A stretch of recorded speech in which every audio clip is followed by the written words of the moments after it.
Assalamualaikum warahmatullahi wabarakatuh. Hai semuanya, kembali lagi di Donsu Story.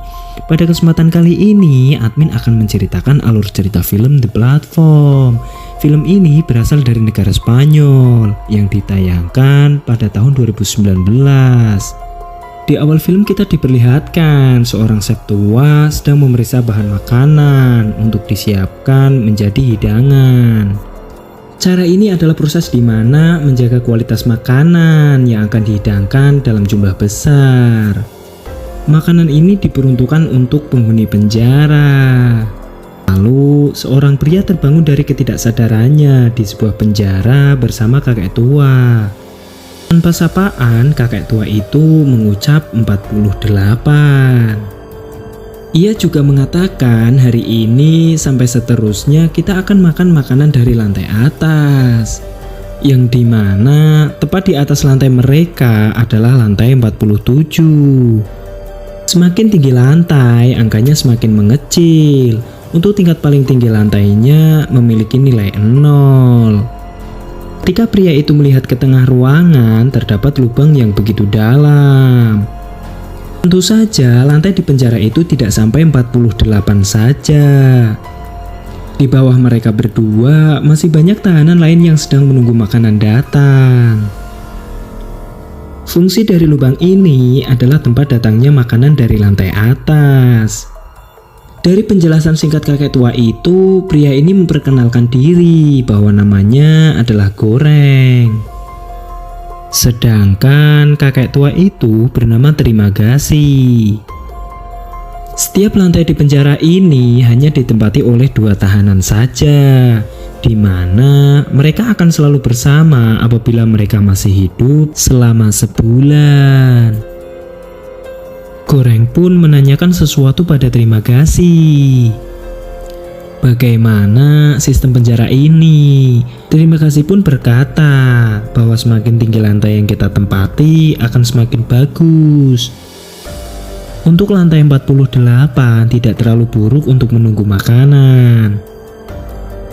Terima Kasih ini sudah berbulan-bulan di penjara ini. Ia pun kembali mengatakan lantai 48 cukup bagus.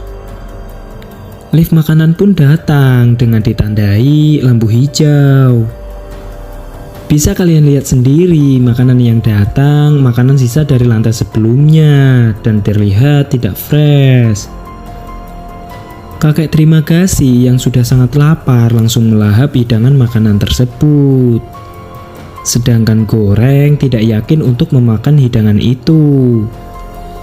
Ia pun membayangkan bagaimana caranya bertahan hidup selama 1 bulan dengan memakan makanan sisa.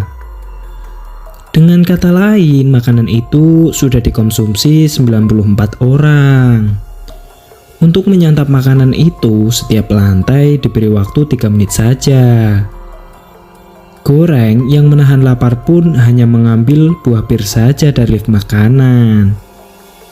Ia bermaksud menyimpannya dan dimakan nanti. Tidak lama lift mulai turun ke lantai 49. Setelah selesai makan, kakek Terima Kasih malah meludahi lift makanan tersebut. Ia mengatakan kepada Goreng hal seperti itu sudah biasa di penjara ini. Semakin di bawah kamu berada, semakin diinjak-injak oleh yang di atas. Setelah beberapa menit kemudian, Goreng merasakan suhu yang bertambah panas. Ia bertanya pada kakek Terima Kasih, kenapa suhu di ruangan ini tiba-tiba panas. Kakek Terima Kasih menjawab, suhu di ruangan ini akan bertambah panas atau bertambah dingin apabila tahanan menyimpan makanan dari lift makanan itu.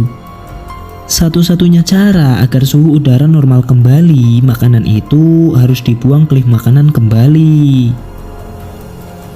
Scene pun berpindah pada saat Goreng sedang diwawancarai oleh petugas penjara. Dalam perbincangan itu, Goreng dipersilahkan membawa benda apapun yang akan menemaninya di dalam sel penjara. Dan akhirnya Goreng memilih 1 buah buku untuk dia baca. Goreng sendiri berada di penjara ini bukan karena tindakan kriminal. Melainkan ia sengaja masuk penjara ini selama 6 bulan untuk mendapatkan gelar diploma terakreditasi. Lalu kakek terima kasih mengatakan bahwa ia berada di sini karena ia menangkap hewan langka, yaitu terenggiling. Tidak lama kemudian lampu di ruangan berubah menjadi merah, yang berarti lift makanan akan kembali ke lantai 0 dengan cepat.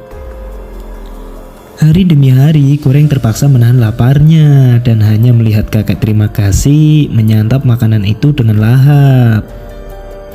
Setelah itu, Goreng bertanya pada kakek terima kasih ada berapa lantai di penjara ini. Untuk jelasnya, kakek terima kasih tidak tahu, tapi dia sendiri pernah berada di lantai 132. Dengan lantai sedalam itu, tidak mungkin ada makanan tersisa dari atas. Bisa dibayangkan tingkat kelaparan yang begitu parah di lantai bawah. Mendengar itu membuat hati Goreng tergugah dan akan memberitahu setiap lantai di bawah agar menjatahkan makanan untuk lantai di bawahnya. Namun kakek terima kasih tidak memiliki hati seperti Goreng. Ia malah mengencingi makanan di lantai bawah dengan biasa saja. Rasa tidak peduli satu sama lain sering terjadi di penjara ini.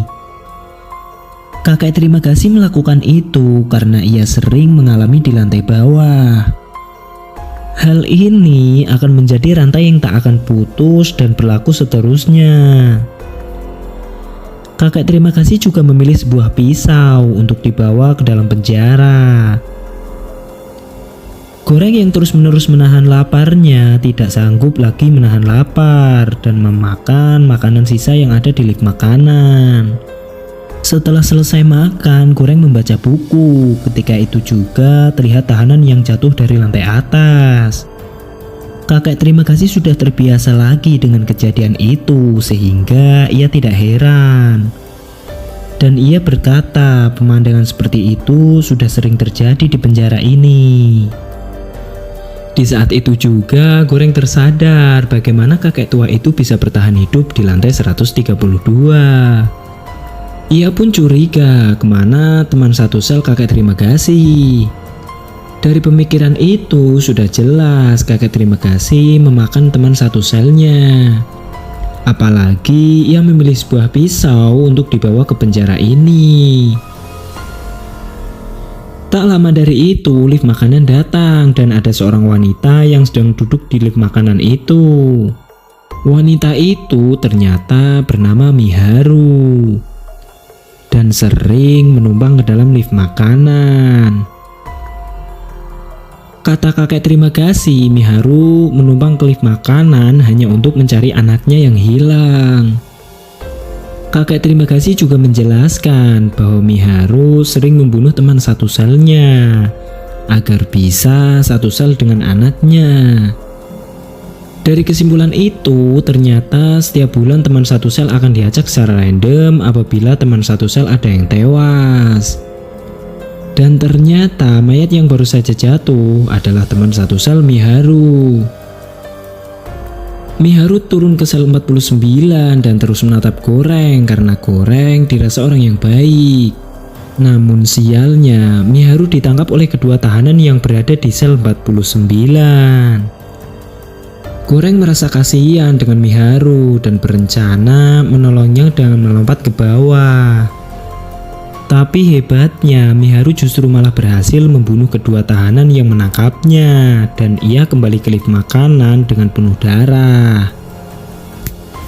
Hampir 1 bulan Goreng bersama kakek terima kasih. Mereka semakin akrab dan mereka sering menghabiskan waktu bersama.